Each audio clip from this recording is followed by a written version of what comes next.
pelihara puyuh itu ya harus minimal 1000. Nah, untuk ngangkat 1000 ke sana ini kan, apalagi di musim pandemik seperti ini, kita untuk makan aja kalaupun ada itu syukur alhamdulillah gitu.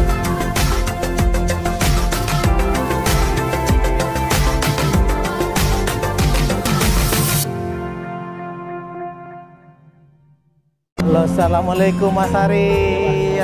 Aduh, saya merasa terharu disambut kayak banyak begini nih. Berarti dari semangat komunitas, puyuhnya harus kita mana lagi kan? Tidak apa-apa nyalam kan? Karena kalau melihara puyuh itu salah satu menghilangkan pandemi COVID-19. Ya ada. Nah, di mana kita mulai berbincang? Bisa Muara Jambi yang berbahagia. Hari ini Sabtu tepatnya, saya diundang oleh Ketua Komunitas Puyuh Jambi. Pas tepatnya di desa Air Hitam ya, di apa? Kebun 9. Nah, yang ini coba lihat nih, Komunitas Peternak Puyuh Jambi, Basecamp Peternak Puyuh Jambi. Kita bincang-bincang biar masyarakat Muara Jambi dan Provinsi Jambi semangat dalam budidaya puyuh, dan hasilnya juga untuk kita. Ayo. Karena ya ketertarikan saya juga terhadap bagaimana artinya peternak-peternak puyuh ini menjadi top of mind gitu. Jangan tadi bahasanya Pak Kabit yang saya telepon tadi, bagaimana sosialisasinya, bagaimana pengenalannya masyarakatnya. Ya secara komunikasinya saya kaget juga. Cuman 30 kata Pak Ari kemarin kan. Artinya memang ini kita bekerja keras nih untuk menyampaikan, untuk dakwah. Ya kan, artinya dakwah ini Pasar Minggu Hoiran ini dalam rangka untuk menambah pertumbuhan ekonomi kita ya. Artinya menambah lapangan pekerjaan kita. Tapi tadi kata Pak, kemarin saya diskus berapa peternak puyuh, ada 3. Kalau di konten saya itu ada 3. Pertama, anak muda di Desa Tunas Baru, dia sudah mencoba belajar dari YouTube, dan dia kebetulan dia tamat SMK, ya, artinya modifikasi dan lain-lain, dan dia menentukan sikap untuk bisa mengembangkan ini. Tapi terkendala dari pakan, daripada alat-alat prasarana pendukung tadi, itu menjadi problem. Artinya saya lihat dan saya dengar dan langsung saya dari wawancara itu, artinya masyarakat ini berdiri sendiri gitu, kan gitu. Nah, jadi alhamdulillah saya selaku anggota DPR yang fasilitas dan jabatan saya ini kan wakil rakyat, wakilnya bapak-bapak sampean, ketuanya di bapak, saya wakilnya. Artinya saya siap diperintahkan gitu. Kalau amanah kan begitu kan. Nah, ya hadir saya di sini inilah saya ingin merekam, minta masukan, dan tadi kan Kabit Peternakan sudah saya sampaikan juga, kalau dapat hasil dari rembuk diskus kita hari ini saya akan sampaikan, karena saya laku anggota DPR memfasilitasi apa sih menjadi kelemahan, apa sih menjadi harapan, apa sih suka, apa sih duka. Jangan sampai tidak on the track, ya kan? Kita hadir sini kan, semangat kita kumpul ini kan untuk supaya produk yang datang dari Padang, ya enggak? Ya. Yang datang dari luar, kalau bisa kita cekal gitu loh. Tapi apa? Harganya terjangkau, jangan sampai kita cekal, harga kita lebih mahal kan gitu. Nah, itulah risiko-risiko apa nih ya, di kompetitif dalam ya, penjualan dari telur puyuh tadi. Repotnya itu Pak, kalau tidak biasa ngomong pakai mic, memang kita berdebar-debar antara pikiran dengan ucapan hilang Pak. Nah itu. Nah, jadi gini Pak, kalau untuk permasalahan kami ini sebenarnya peternak yang belum terdata dengan kami itu boleh dikatakan banyak idak, dikit juga ya idak, ya sedang Pak, yang belum terdata dengan kami. Dan yang sudah terdata, mereka kolek, mereka tutup. Apa yang jadi permasalahan? Inti permasalahan kami Pak, ini masalah pakan. Pakan ini dalam bulan-bulan kemarin ini naik drastis terus, dan harga telur tidak bisa ngimbangi. Nah, untuk peternak ya di Jambi ini banyak Pak peternak-peternak yang besar yang kapasitas sudah ribuan ke atas. Tapi kalau untuk kawan-kawan ini yang saya kumpulkan ini masih 1000 ke bawah. Adapun 1000 ke atas paling hanya 1-2 orang yang ada di sini. Nah, kendala kami di harga pakan. Pakan kami ini kalau dihitung per kilonya, ini sekarang kalau kita rantau pakai P100 itu 7.400. Sedangkan harga jual telur kita per butir itu kalau kita ke Tengkulak itu dihargai 280. Jadi dalam setiap kita melihara 100 ekor itu kemungkinan kita keuntungan hanya 8.000 dalam 100 ekor. Makanya kalau kita mau melihara puyuh itu ya harus minimal 1.000. Nah, untuk ngangkat 1.000 ke sana ini kan, apalagi di musim pandemik seperti ini, kita untuk makan aja kalaupun ada itu syukur alhamdulillah gitu kan. Nah, jadi yang kami harapkan intinya memang kami terkendala di harga pakan. Banyak kawan-kawan yang kolab, artinya yang tutup. Karena ya itu tadi, tidak kuat nahan pusing Pak. Kalau kita masuk ke kandang, nengok pakan masih ada, tenang Pak Ati. Tapi kalau kita masuk ke kandang, pakan ini tinggal 1-2 kilo, jantungan kita. Kemana lagi mau nutupi? Betul tidak? Ngalami tidak nih semuanya? Nah itu Pak, semuanya ngalami seperti itu. Karena apa? Harga telur kita ini kalau kita nitip ke warung itu tidak langsung dapat duit Pak. Kita harus nutup pakan kita dulu. Kalaupun kita ke Tengkulak, ya kita dihargai 28. Kadang ada yang cash, kadang ada yang belum. Nah disitulah kita harus nutup pakan itu dulu. Sementara waktu puyuh ini tidak bisa telat makan. Kalau telat makan, ngedrop seminggu, tidak ada betelok. Begitu ngedrop seminggu, kemana kita mau nutup? Ujung-ujungnya pisau tuh lah yang nutup, motong untuk lehernya, dipotong untuk jual apir karena sudah tidak sanggup lagi untuk nerusin.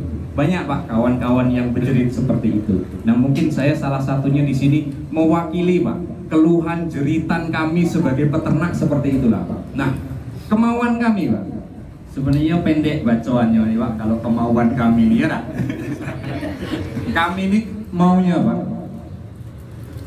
pakan kalau bisa diusahakan dari pemerintah ada subsidi.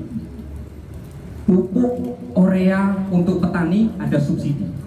Pakan kami kalau disubsidi, woi tenang Pak Otak, itu minyak gitu, aman gitu. Kalau ada subsidi dari pemerintah, ataupun kalau memang tidak ada subsidi, mungkin yang sekarang dilakukan kawan-kawan ini berlomba-lomba mengatasi harga pakan, tidak usah beli pakan pabrikan.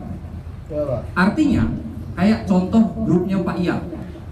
Ini nggak apa-apa ya, saya panjang lebar ya. Nah, ini waktu habis di Sayo nih kayak gini. Sayo nih kalau ngomong nggak sudah-sudahnya. Tapi biarlah diserap dengan Pak Ivan Wirata ya. Kawan kita ada satu grup Pak Iyal itu mencoba itu membuat pakan oplosan Pak, yang bahannya itu dari roti bekas Pak. Nah roti kemudian konsentrat, kemudian dedak, campur mineral. Tetapi kita butuh mesin penggilingnya di situ. Nah, itu yang menjadi momok kami ini. Kemana kita harus berlabuh? Sedangkan kita mau ciptakan mesin sendiri, repot Pak. Kalau mesin tetas saya yakin mungkin kawan-kawan bisa semua, gitu. Tetapi kalau untuk mesin penghancur roti segala macam, terus perhitungan protein agar supaya mencukupi puyuh. Karena puyuh ini kalau proteinnya asal-asalan, ngedrop Pak. Teman-teman ini kan banyak yang terdampak dari COVID ini, keluar dari pekerjaannya, beralih ke peternak puyuh. Tapi dengan apa ya, dengan rintangan yang berat, ternyata hancur, nggak jalan. Jadi nggak dapat duit. Jadi jangan disangka. Jadi pejabat itu juga harus amanah. Jangan makan gaji doang kan gitu. Nah, kan gitu kan? Makanya saya yang kontrol DPR. Disitulah kami ada RDP, disitulah saya nanti dalam penganggaran untuk apa saya bantu banyak-banyak orang pada petani, peternak aja pada kabur semua atau apa duitnya, nah, kan gitu lagi kita. Jadi ada persoalan untuk alat penumbuh kan gitu, alat perontok tadi kan. Kalau itu bisa dilakukan dengan oplosan tadi. Artinya alatnya berapa harganya, Kan itu. Dan itu makanya saya bilang tadi coba ada tempat, apakah tempat ketuanya yang menjadi tempat pusat komunitas. Nah, mungkin di situ kita buat usulan proposal, alatnya ditaruh di situ, tapi bisa digunakan kan gitu cara-cara langkah-langkah untuk, karena pemerintah ini juga ada proses secara administrasi ini yang harus dipertanggungjawabkan gitu. Nah, ada satu hal lagi di Puyuh ini yang mungkin bisa diberdayakan, yaitu SHU ya Pak, sisa hasil usaha dalam kurung kotoran ya Pak ya, KOHE. Itu kan kalau secara singkat sangat penting ataupun sangat bagus untuk pertanian. Nah, kalau bisa nanti suatu pendampingan juga didampingi dengan dari Dinas Pertanian. Ya kalau bisa, seandainya nanti pihak pertanian mau mengadakan pupuk, bisa melalui komunitas ini kita drop gitu Pak. Kebutuhan KOHE per hari atau per bulannya berapa, nanti bisa kita kembangkan. Walaupun 1.000 per kilo, saya rasa itu cukup berdampak Pak. Betul. Mungkin itu dari saya. Kalau guna harap diterima, kalau enggak ya silahkan.